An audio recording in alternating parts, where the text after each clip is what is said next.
Good morning, ma'am. Let me introduce myself first. I am James Ian C. Arucha, Bachelor of Science, Criminology 2, Block A.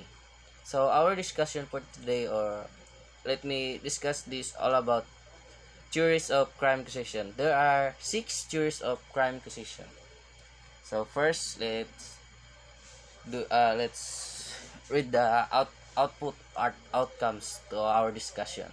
For our discussion. At the end of this activity, you should be able to think of an idea outside the box of how to investigate crimes. So next is be mentally and physically prepared, and last is enable to practice self-confidence. So the first topic that we should discuss all about theories of crime causation is classical theories of crime causation. So what is classical theories of crime causation? According to Beccaria, is based on the assumption that people are free of will and thus completely responsible for their own actions, and that they they also have the ability to rational weight of up their abilities. So there are 6 parts of classical theories of crime causation. So the first is rational choice theory. Rational choice theory states that individuals rely on rational calculation to make rational choices that result in outcomes aligned with their own best interests. Rational choice theory is often associated with the concept of rational actors, self-interest, and the invisible hand. Rational choice theory can be helpful in understanding individual and collective behaviors in collective behaviors. It helps to pinpoint why people, group, and society as a whole moves toward certain choices based on specific cause and rewards. Rational choice theory also helps seemingly irrational behavior. So, the philosopher Adam Smith is considered the originator of rational choice theory. His is an inquiry into the nature and causes of wealth of nation. From 1776 proposed human behavior tendency towards self-interest resulted in prosperity. Next is routine activity theory. Routine activity theory is subsidiary of rational choices, developed by our philosopher Cohen and Felson in 1979. Routine activities theory requires 3 elements be present for a crime to occur: a motivated offender with criminal intention and the ability to act this inclination, a suitable victim or target, and the absence of a capable guardian who can prevent the crime from happening. These 3 elements must converge in time and space for a crime to occur. Routine activities theory provide macro perspective of crime in that it predicts how changes in social and economic condition influence the overall crime and victimization rate. So it explains that routine activity theory, um, ang ang itong theory na ito ay nagsasabi na ang krimen daw pabalik-balik lang dahil sa nangyayari ang krimen pabalik-balik lang dahil ano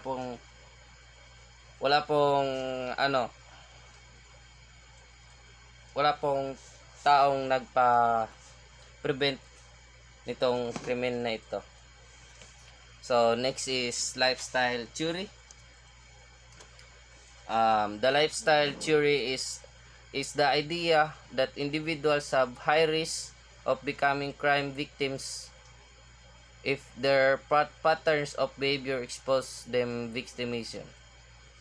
Lifestyle theory is a theory criminology created by our philosopher Glenn Walters in 1990. This theory focuses heavily on the biological factors, biological factors that influence a person's ability to commit crime.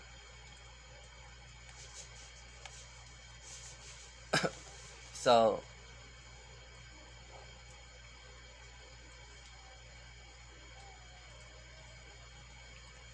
excuse me. The the next the next theory is general deterrence and specific deterrence theory. Cesare Beccaria was a father of deterrence, and the two types of deterrence is general and specific deterrence. General deterrence refers to the effects of legal punishment on general public, and specific deterrence refers to the effects of legal punishment to those individuals who actually undergo with the punishment. So, ang ibig sabihin po nito ay general deterrence, ang isang grupo ng isang krimen ang dapat dapat ma-punish, dapat sila ay ma-punishment, dapat sila ay tawagan ng punishment, isang grupo ng krimen. At ang specific deterrence naman ay isang tao lang ang gumawa ng krimen at siya lang ang mag-undergo sa punishment na ibibigay. Yan po ang aking pagkaintindi dito sa teorya. So next is victim precipitation theory. The victim precipitation theory, suggests that the characteristic of the victim precipitate the crime. That is, a criminal could single out a victim because the victim is of a certain ethnicity, race, sexual orientation, gender identity. Victim precipitation is a criminology theory that analyzes how a victim interaction with an offender may contribute to the crime being committed. Under this theory, the victim is viewed as an active participant in the crime. He is the one who acts first and encourage or provoke the offender to commit the crime.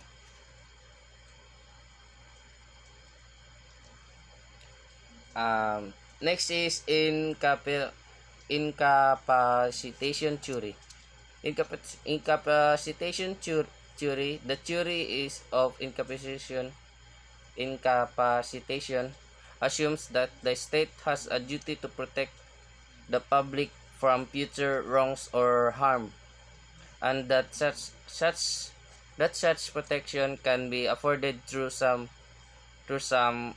form in incarceration or incapacitation. So, ang ibig sabihin po nito ay ang mga gobyerno ay nagbibigay lamang ng law para maprotektahan ang kinabukasan natin sa krimen. So so that is our six theories of classical theories of crime causation. Next topic is psychological theories of crime causation. What is psychological theories of crime causation? It focuses on the identification and treatment of individual traits that may predispose people to violent behavior. So, there are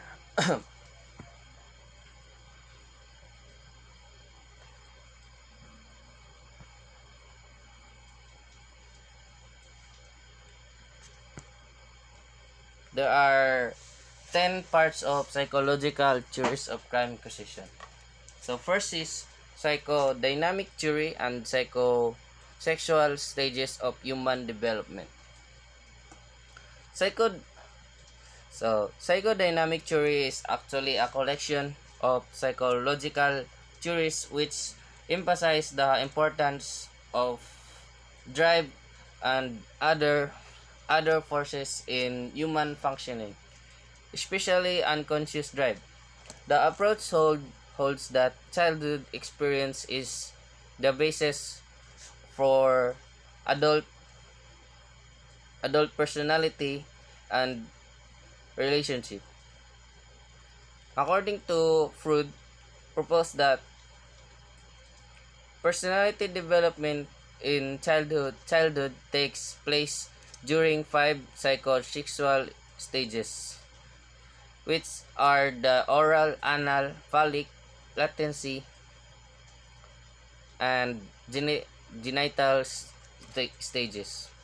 During each stages, sexual energy or libido is expressed different ways through different parts of the body. Next part is behavioral theory.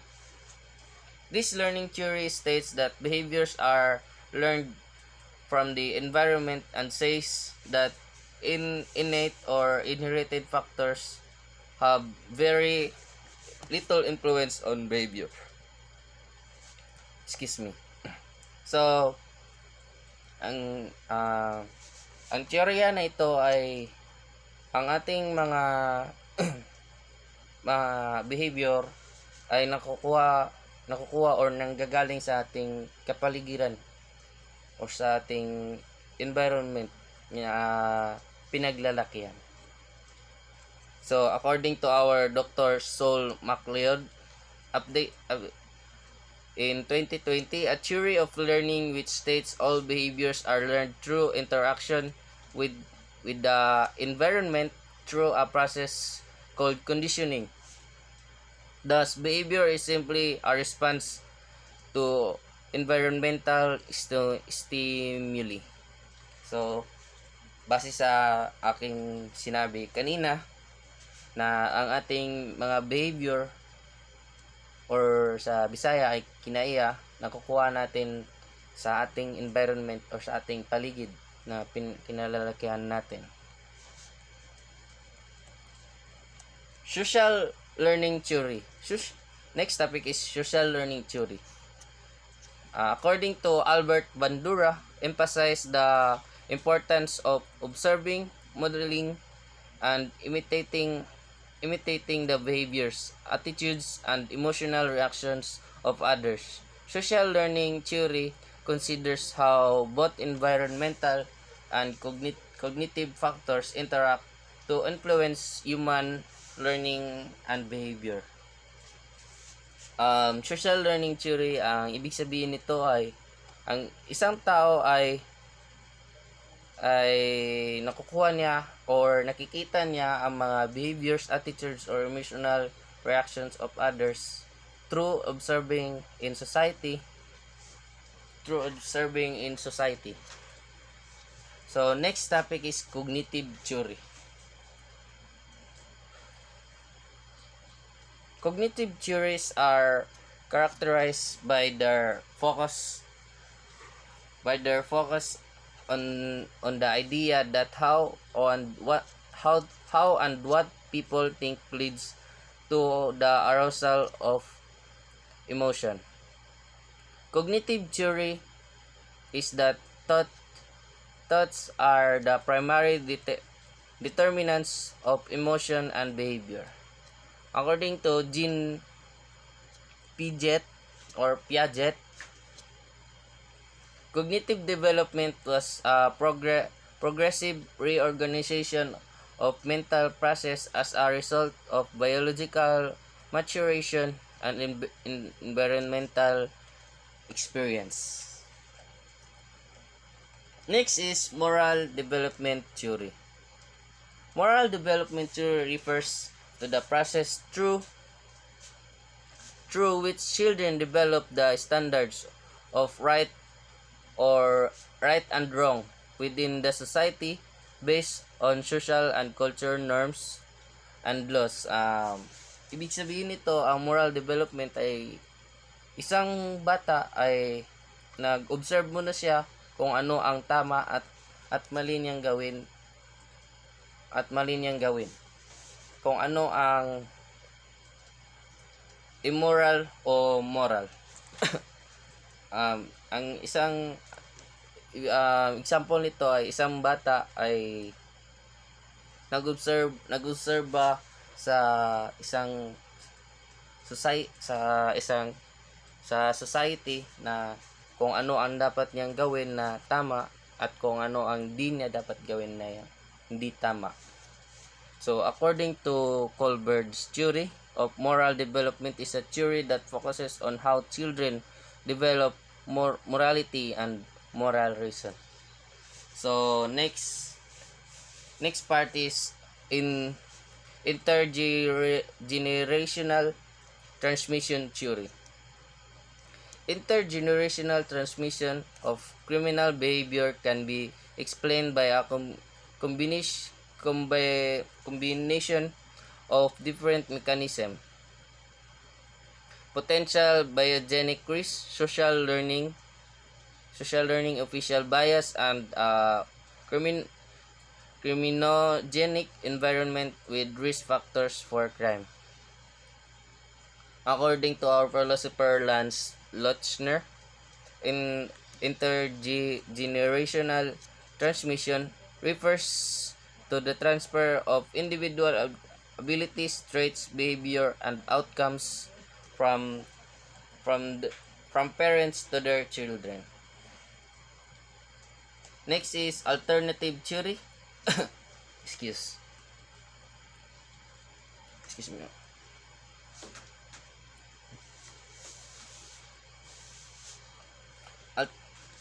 Alternative theory, a set of statement or principle devised to explain a group of facts or phenomena, especially one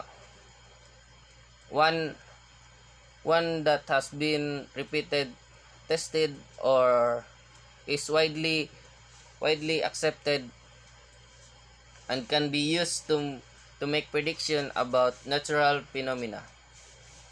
Alternative theory, according to our philosopher Friedrichsky, to think of knowledge as an evidential state in which all relevant alternatives to what is known are eliminated. Next part is differential association reinforcement theory. The differential association is a theory proposed by philosopher Sutherland in 1939. It explains that people learn to become offenders from their environment through interactions with others. Individuals learn the values, attitudes, methods, and motives for criminal behavior. So, ang ibig sabihin po nito ay ang isang tao ay natutunan niya ang kanyang mga gawaing mali sa kanyang pinaglalakihan. For example po nito, pag ikaw ay lumalaki sa isang environment na puro krimen at yan ang nasa palagi ng isip mo, imposible na sa paglaki mo ay gumagawa ka ng krimen. Pero it depends on kung yung tao na yun ay merong natutunan sa kanyang sarili kung paano gawin ang tama o mali. So, next is async async conditioning theory. Async conditioning theory. Hans async theory argues strongly that biological predisposition towards certain personality traits combined with conditioning and socialization during childhood in order to create our personality. I think in 1952, 1967 to 1982 proposed a theory of personality based on biological factors, arguing that individuals inherit a type of nervous system that affects their ability to learn and adapt to the environment. Excuse me, ma'am.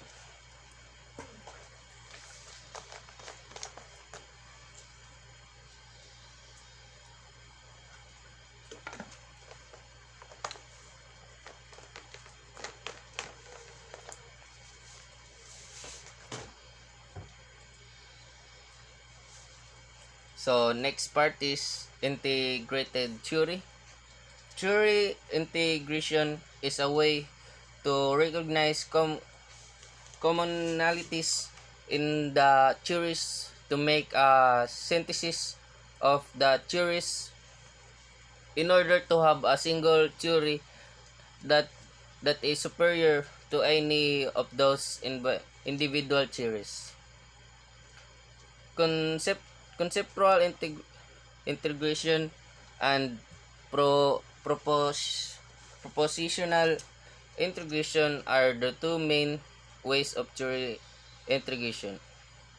In 1979, according to our philosopher Delbert Elliott and his colleagues, in integrated theory, it argues that individuals who experience both low and high levels of social control are capable of becoming delinquent. Yes, it is true. Tama ito. Base sa totoong buhay, meron talagang mga tao na mayayaman at mahihirap pero gumagawa pa rin ng krimen. Next is maternal deprivation and attachment theory. According to our philosopher Balbis, maternal deprivation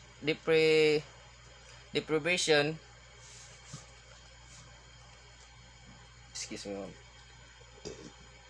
Excuse me, ma'am. Maternal deprivation, continual disruption of the attachment between infant and primary caregiver could result in a long-term cognitive, social, and emotional difficulties for that infant.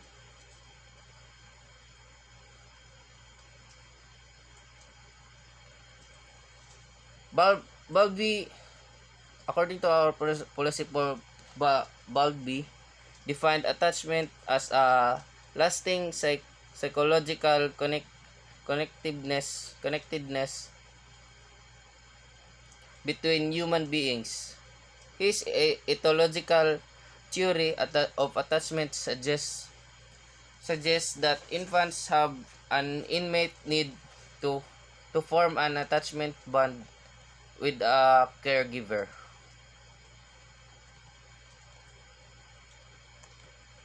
So, ang ibig sabihin nito, ang isang bata or ang isang infant na lumalaki sa caregiver ay ang pagproseso niya sa society ay hindi siya komportable or ang isang bata ay magiging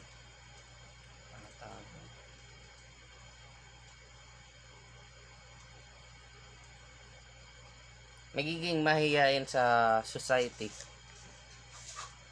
Ang attachment theory naman ay ang bata ang infant ay mas malaki ang kanyang connection sa caregiver kasi siya yung nagpapalaki sa kanya. At makakalimutan niya ang kanyang mga tunay na ina at ama. So, we are done all about in psychological theories of crime causation. So, our next topic is sociological theories of crime causation. So, what is sociological theories of crime causation? This theory specifies the types of situation most conducive to crime. So, ang ibig sabihin nito ay ang teorya na ito ay nagbabase kung saan nagsisimula ang krimen. So, social first. So, there are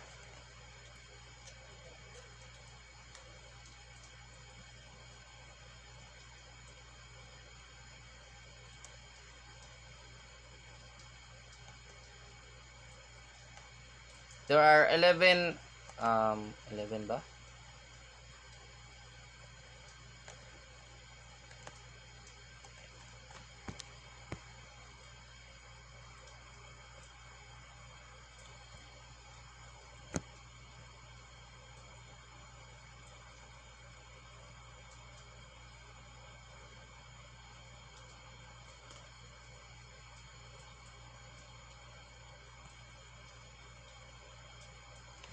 There are 15 parts of sociological theories of crime causation. So the first part is social disorganization theory. Social disorganization theory suggests that a person's residential location is more significant than the person characteristic when predicting criminal activity, and juveniles living in this area acquire criminality by the culture approval within disadvantaged urban neighborhoods. So ang juveniles ang base sa aking research, ang juveniles ay ibig sabihin ang mga bata na ang mga taong minor de edad pa at naggagawa ng krimen. So base sa social disorganization, ang mga juveniles ay natutunan nila gumawa ng krimen base sa kanilang environment or society na pinaglakihan. So according to our philosopher Shaw and McKay, trace social disorganization to conditions endemic to the urban areas that were the only places the newly arriving poor could afford to live. In particular, a high rate of turnover in the population and mixes of people from different culture backgrounds. So our next part is that we should discuss is concentric zone theory. The concentric zone theory round the central area defined by their residential composition, moving from the very poor and socially deviant. In the inner zone of transition to a peripheral suburban commuter ring. The the concentric zone model, also known as the Burgess model or the CCD model, is one of the earliest theoretical models to explain urban social structure. It was created by our sociologist Ernest Burgess in 1925. So next part is anomaly theory.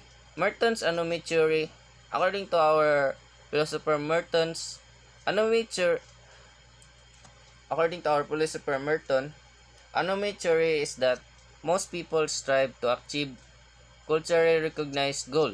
A state of anomaly develops when access to these goals is blocked to entire groups of people or individual. The result is a deviant behavior characterized by rebellion, retreat, ritualism, innovation, or conformity. According also to our next philosopher Durkheim's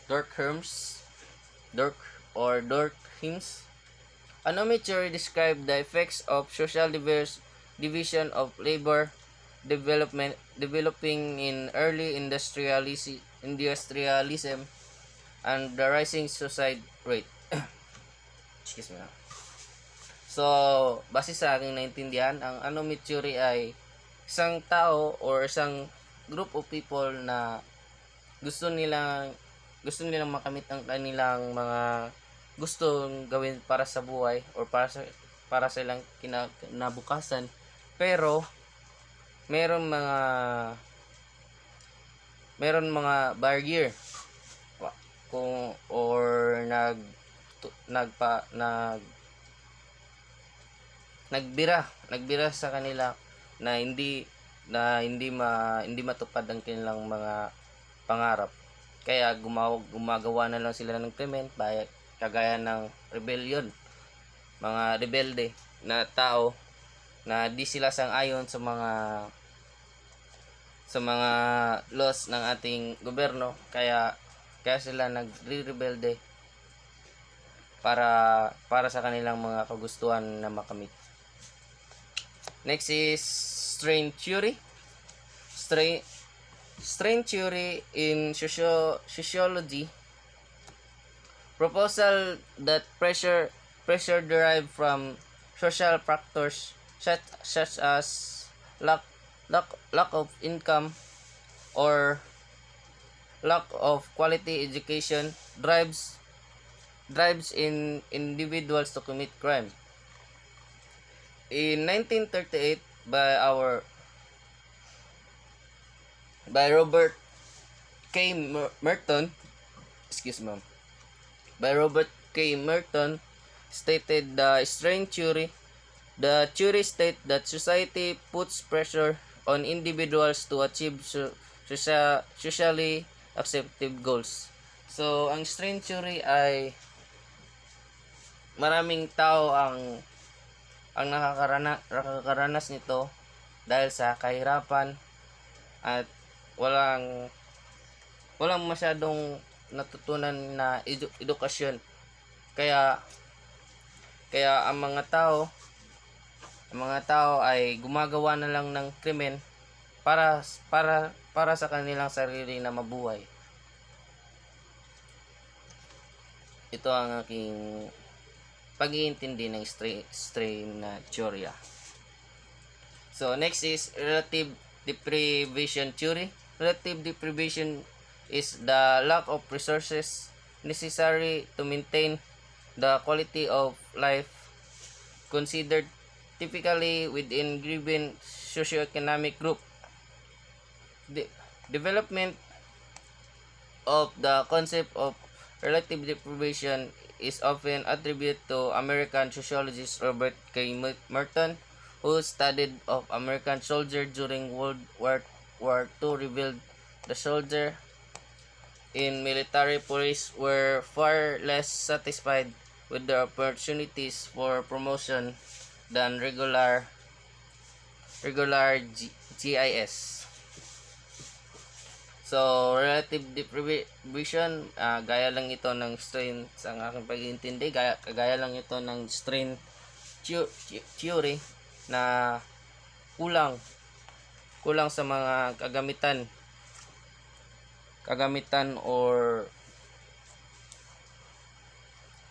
kulang sa mga kagamitan, kaya ang mga tao ay gumagawa na lang ng krimen dahil di nila gusto ang kanilang mga natatanggap.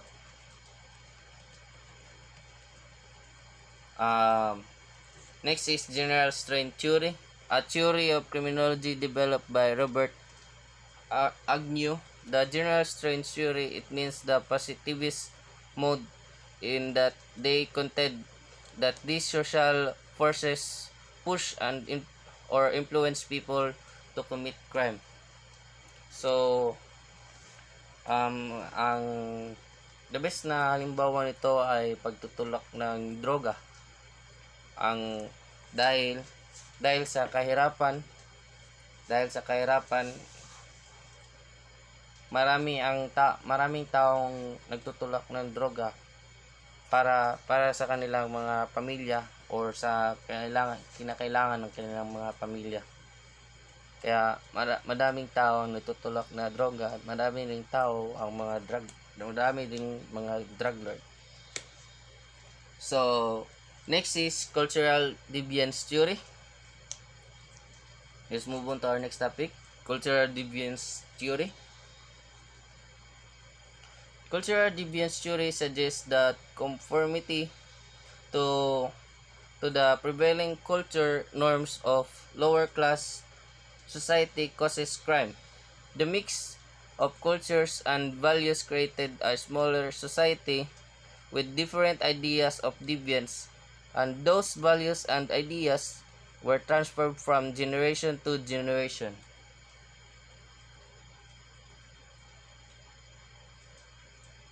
Cultural deviance theory by Clifford Shaw. Cultural deviance theory suggests that conformity to the prevailing culture norms of lower class society causes crime. So, ang cultural deviance theory, ang aking pag-iintindi ay dito na wawala sa isang society dahil nakikita palagi na ginagawa nilang krimen na pabalik-balik dahil parami-rami din sila sa kanilang society. Kaya ang krimen ay di pa rin na prevent dahil walang tawag ito,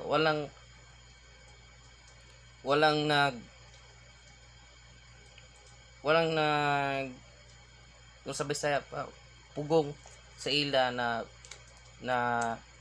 dili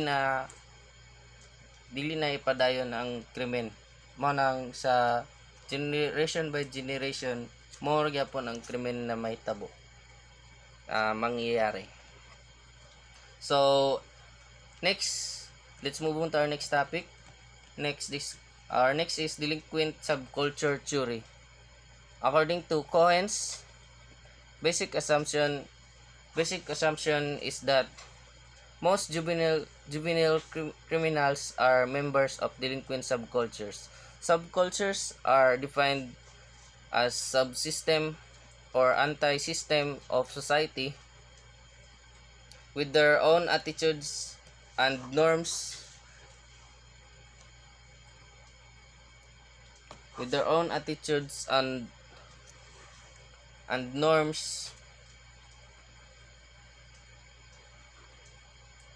that often contradict the moral concept of majority society. For for society as a whole, they seem deviant, often offering criminal. So, ang ibig sabihin ng delinquent subculture, dito ay mas maraming mga minor ding edad na kabataan na gumagawa ng krimen dahil sa ano dahil sa kanilang nakikita sa kanilang society at natutunan nila sa kanilang paglaki. Kaya maraming mga kabataan gumagawa ng krimen gaya ng pagnanakaw, saka gumagamit ng mga bawal bawal bawal pa sa mga bata gaya ng rugby or mga marijuana. So, let's move on to our next topic, differential opportunity theory. Differential opportunity theory, which is idea that people from low socio-economic backgrounds who have few opportunities for success will use any means at their disposal to achieve success.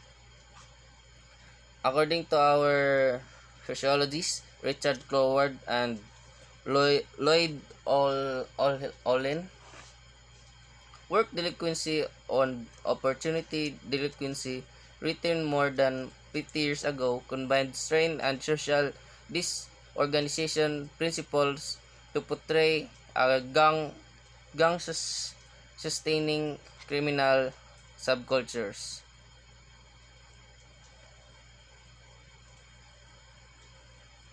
The centerpiece of Cloward and Olin's theory is differential opportunities. So, ang differential opportunities, ito ay ang mga kabataan na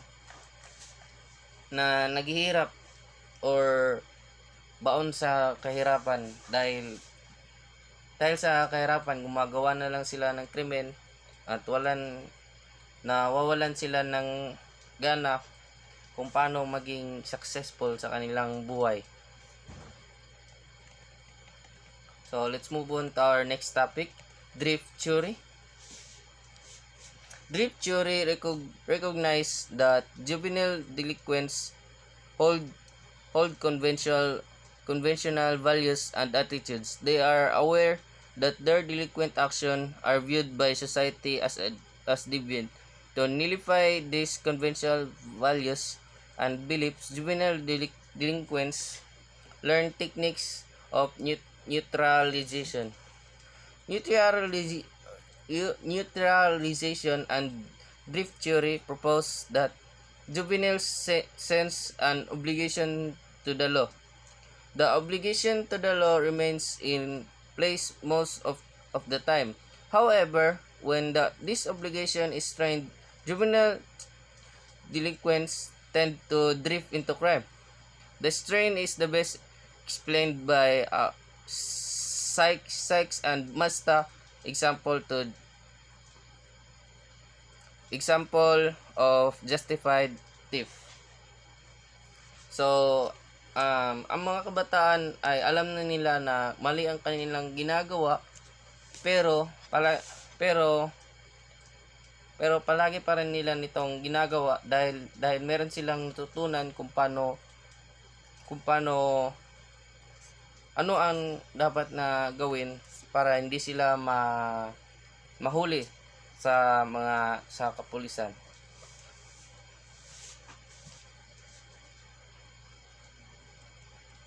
Next, let's proceed to our next topic, differential association theory. The differential association is a theory proposed by Sunderland in 1939. It explains that people become offenders from their environment.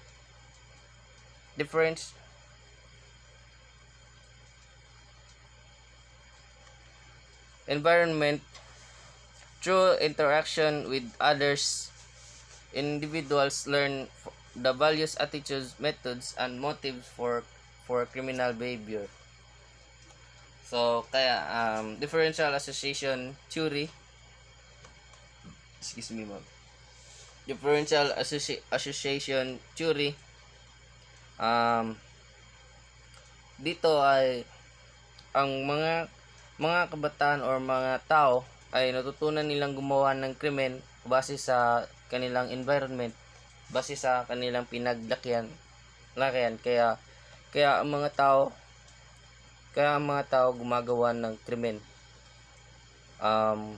Sa halimbawa nito ay ang kaning mga squatters area or isang society na or isang group of people na mahihirap, kaya gumagawa sila ng krimen para mabuhay. So let's proceed to our next topic, containment theory.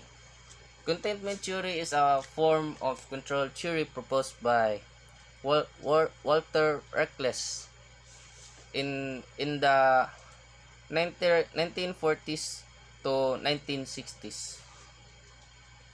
The theory contends that a series of external social factors and internal qualities, effectiveness in insulate certain individuals from criminal involvement, even when ecological variables induce others to engage crime.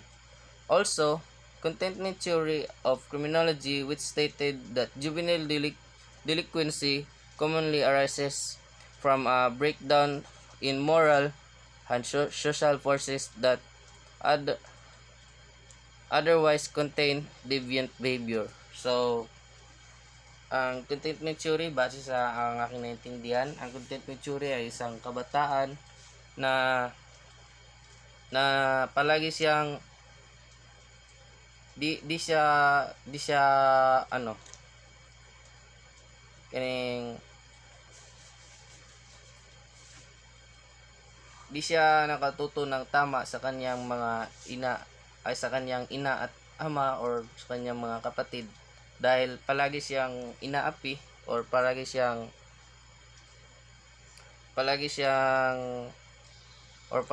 for example nito, ang halimbawa nito ay palaging lasing ang kanyang ama at wala siyang ibang magawa at gusto na niyang mabuhay, kaya gumagawa na lang siya ng krimen sa kadahilanan ng kanyang ama ay lasinggero at ang ina ay di sila inaatupag, kaya gumagawa na rin sila din ng krimen base sa aking naintindihan ng contentment theory. So let's proceed to our next topic, social bond theory. The theory posits that offending behaviors is caused by weakened or broken social bonds with law-abiding people and institution. According to our sociologist Travis Hershey's control and social bonding theory argues that those persons who have strong and abiding attachment to conventional theory or society are less likely to deviate that person who have weak or shallow bond social. So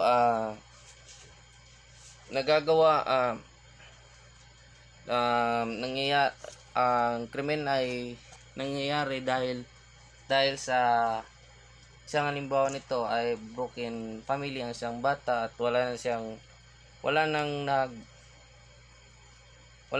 nagtuturo sa kanya kung paano gawin ang mali, kasi dahil nagle-learn siya sa kanyang sarili lamang at ang kanyang natutunan sa at meron siyang natutunan base sa kanyang mga kaibigan na gumagawa ng krimen, kaya na rin gumagawa siya ng krimen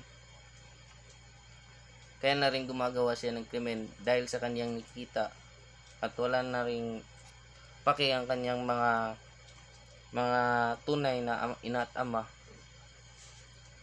at kadahilanan nito gumagawa siya ng krimen base sa kanyang nakikita sa kanyang mga kaibigan.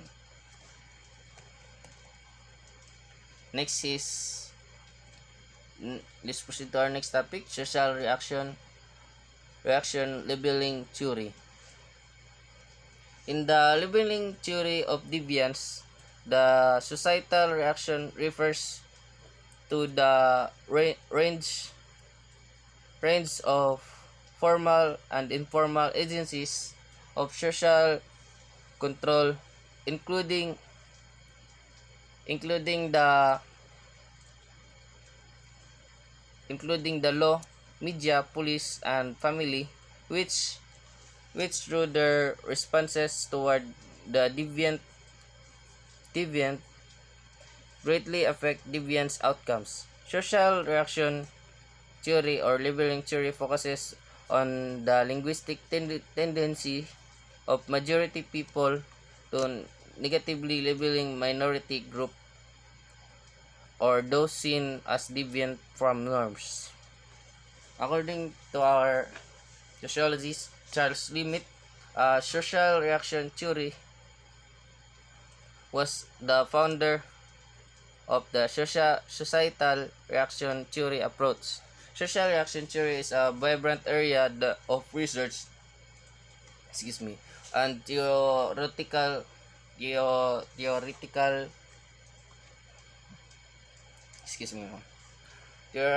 development within the field of criminology. So let's proceed to our next topic, primary and secondary deviance. The primary deviance refers to the violation of norm or rule does not result in the violators being stigmatized as deviant,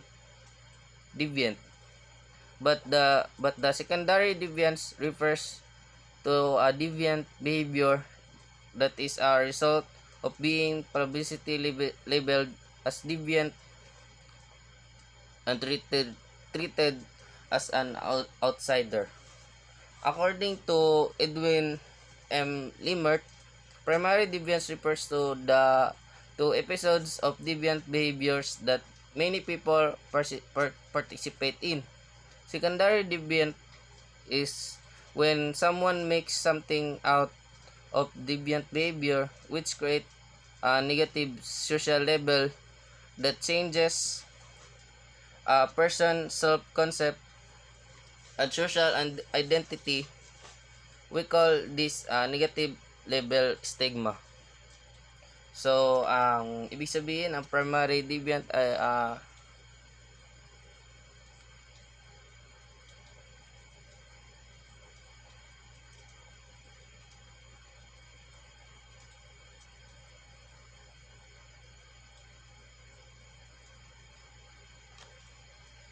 ang isang tao ay gumagawa ng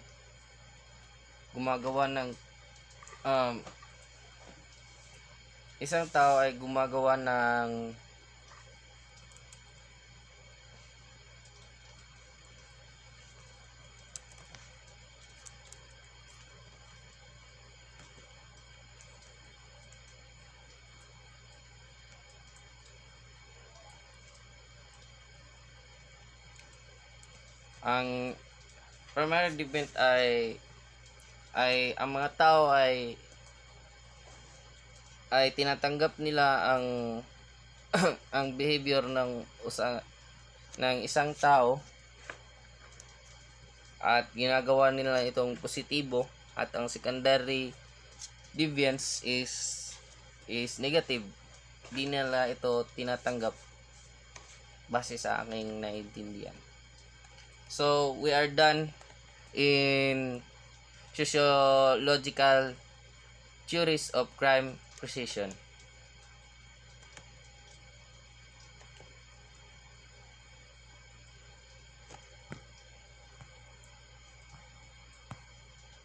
So our next topic is economic theories of crime causation.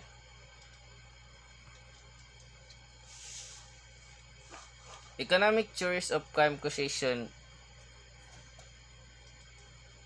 has focused on sanction effects and the relationship between work and crime. Economic model of criminal behavior basic theory. The economic model of crime is a standard model of decision making where individuals choose between criminal activity and legal activity on the basis of the expected utility from those acts. An economic model is a simplified version of reality that allows us to observe, understand, and make predictions about economic behavior. According to Becker, relies on the economic approach. A person commits an offense if the expected utility to him exceeds the utility he could get by using his time and other resources at other activity. The economic the economic theory the economic theory of criminal behaviors is an application of the neoclassical theory of demand, formalized by Nobel laureate Gary Becker in 1968. It states that potential criminals are economically rational and responds significantly to the deterring incentives by the criminal justice system. Let's proceed to our next topic, Karl Marx theory. Marxism is a social, political, and economic theory originated by Karl Marx, which focuses on the struggle between capitalists and the working class. He believed that this conflict would ultimately lead to a revolution in which the working class would overthrow the capitalist class and seize control on the economy. Karl Marx believed in the labor theory of value to explain relative differences in market prices. Excuse me, ma'am. In market prices. This theory stated that the value of a produced economic good can be measured objectively by the average number of labor hours required to produce it. Let's proceed to our next topic, Friedrich Engels and Wilhelm Bunger's theory. Bunger argued that the capitalist economic structure can have a detrimental influence on society, can create criminal behavior and allow it to flourish. Engels developed a profound sense of cynicism toward major societal institutions like religion. He was opposed to organized religion and capitalism, much of which was influenced by the writings of German philosopher George Wilhelm Friedrich Engels. Oh.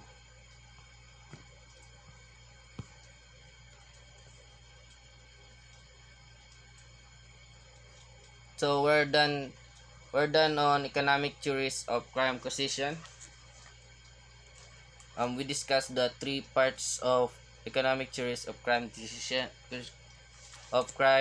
causation. So our next topic is biopsychosocial biopsychosocial theories of crime causation. Biopsychosocial theories of crime causation, an emerging field within criminology dealing with biological, psychological, and social factors and the interactions between these sets of factors as explanations to crime. So there are six parts of biopsychosocial theories of crime causation. So the first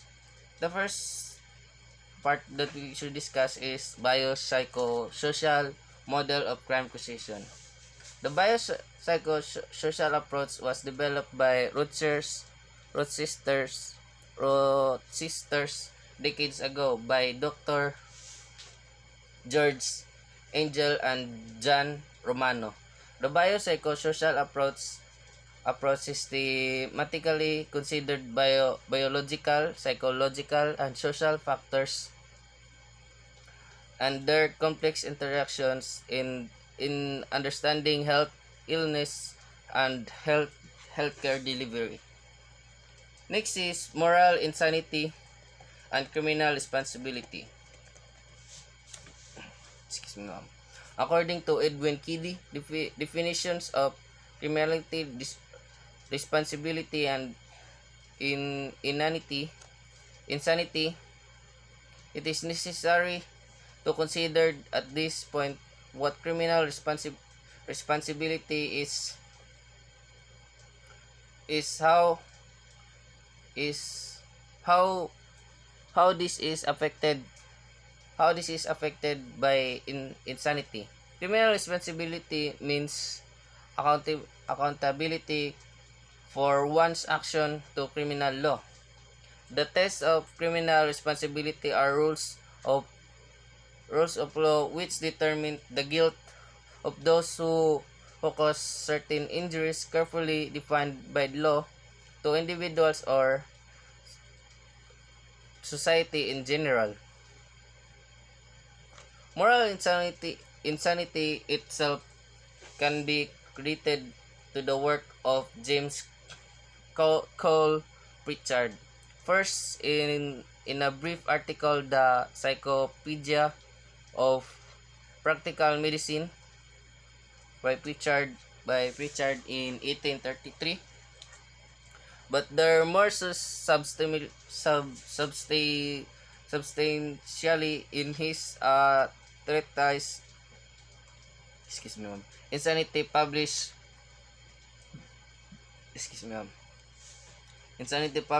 in 1835. So let's proceed to our next topic, premenstrual syndrome. Premenstrual syndrome is a combination of symptoms that many women get about a week or two before their period. Most women, over 90% say that some premenstrual symptoms such as bloating, headaches, and moodiness. In 1953, Raymond Green and Katrina Dalton, who were doctors in UK, published premenstrual syndrome in the British Medical Journal. In their article, Dalton and Green established the term premenstrual syndrome. The authors defined premenstrual syndrome as a cluster of symptoms that including bloating, breast pain, migraine headache, fatigue, anxiety, depression, and irritability. So these are premenstrual syndrome. This woman mostly and majority of women experience this one. So let's proceed to our next topic. Battered child syndrome, a disease when children are physically abused. According to our pediatric radiologist Henry Kempe, refers in 1962. The term battered child by our pediatric radiologist Henry Crim2 in 1962 refers to the collection of injured children sustained as a result of repeated mistreatment or beatings. So battered child is dito ang mga kabataan ay palaging pinaparusahan ng kanilang mga magulang.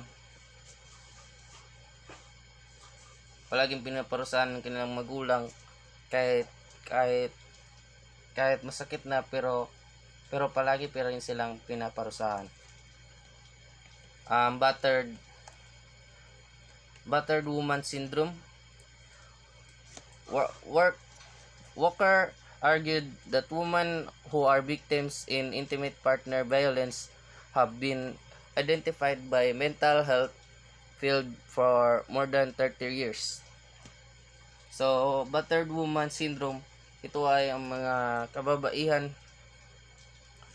or ang mga asawa na palaging binubugbog sa kanilang mga partner.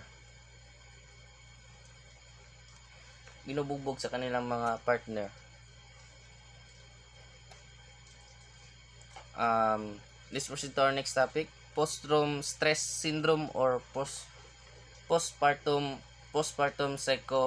psychosis.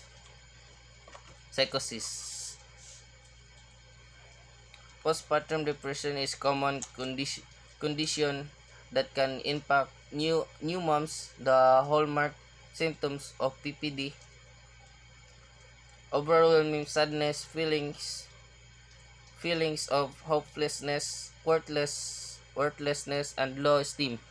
But you might know that new moms can experience PPD like symptoms without having the disorder. It's sometimes that known as postpartum stress syndrome. Postpartum stress psychosis is a real illness compared to the rates of postpartum depression or anxiety by Jana Wilsey. So, ang ibig sabihin nito ay ang mga ina o mga bagong ina ay nakakaranas ng sa depression dahil sa mga kabataan, mga batang ina ang nakakaranas nito base sa aking pag-iintindi. So, the last topic that we should discuss is all about political or social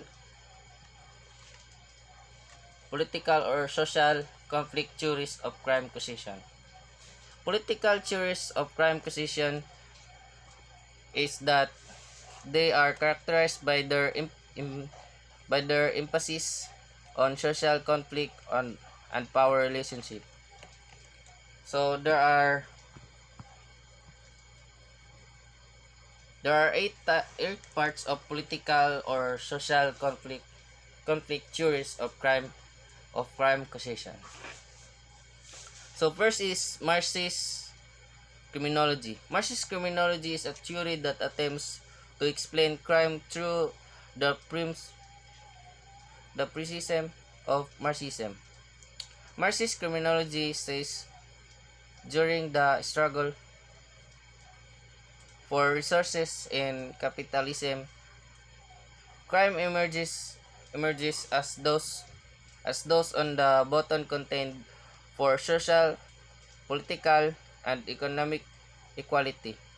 Other critics contest the claim that Marxist criminology enhances our understanding of crime by Greenberg in 1993. So, Marxist criminology daw ay nagtuturo sa atin kung paano intindihin ang mga krimen, kung paano intindihin ang dapat hindi gawin para sa ating kinabukasan at para sa ating kaayusan sa buhay. So let's proceed to our next topic, conflict theory. Conflict theory first por, por, por, ported by Karl Marx is a theory that society in a state in a state of perpetual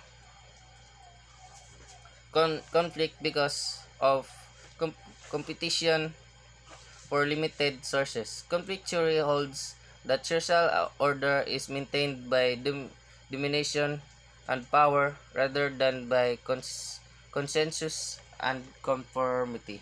Next is social reality crime.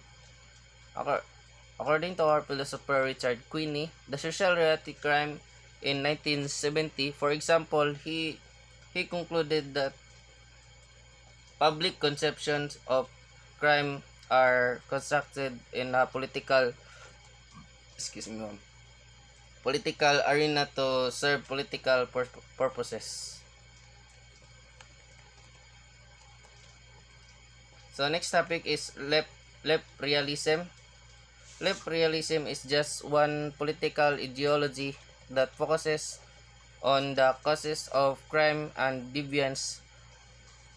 Realists believe that living in a capitalistic society is an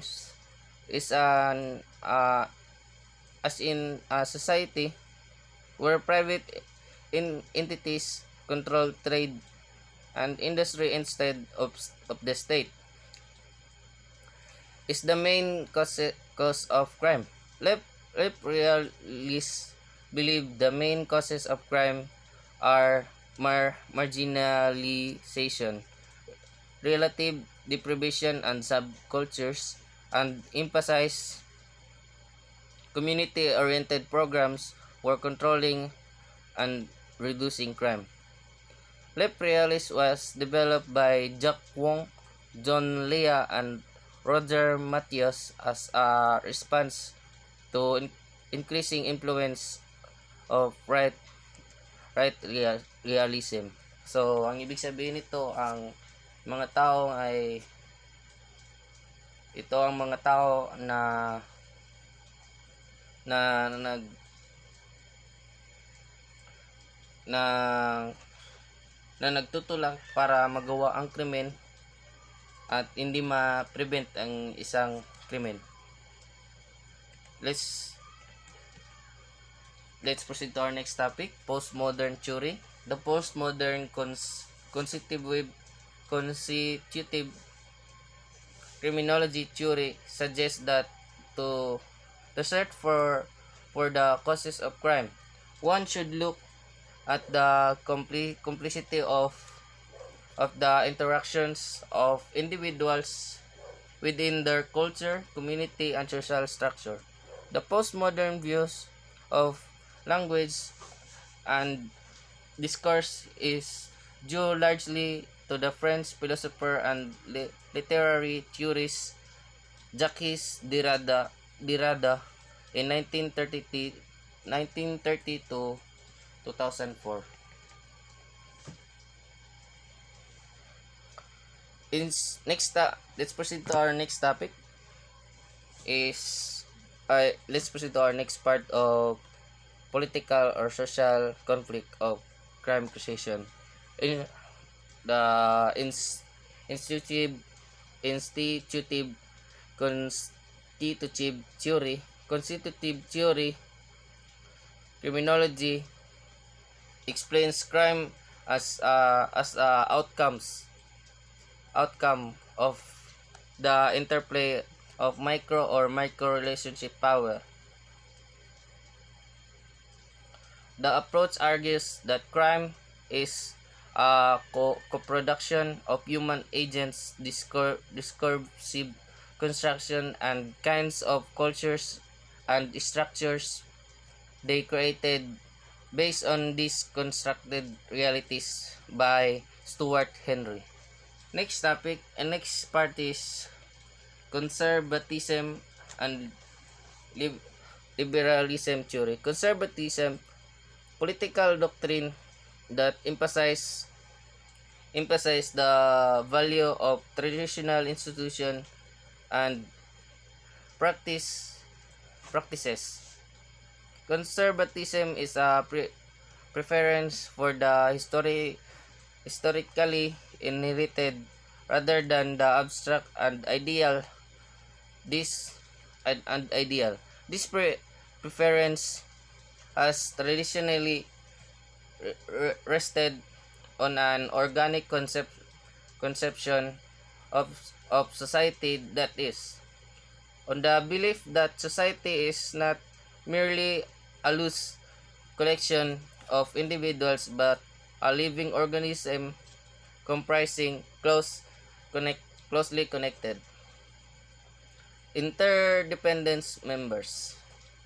Philosopher John Locke is often credited with founding liberalism as a distinct tradition based on social based on the social contract, arguing that each man has a natural right to life, liberty and property, and governments must not violate these rights.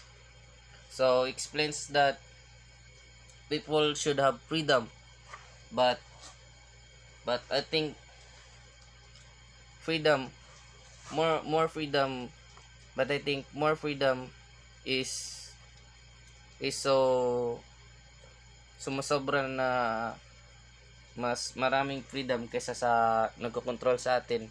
Kasi wala nang saysay kung wala na ring saysay ang mga laws na binibigay ng ating politika, ng ating gobyerno.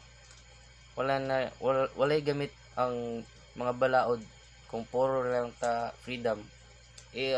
Yes, freedom gives us happiness, but also laws control people to commit crime and prevent crime and make a peace society or country. So the last topic is the last part of political or social conflict theories of crime causation is radicalism.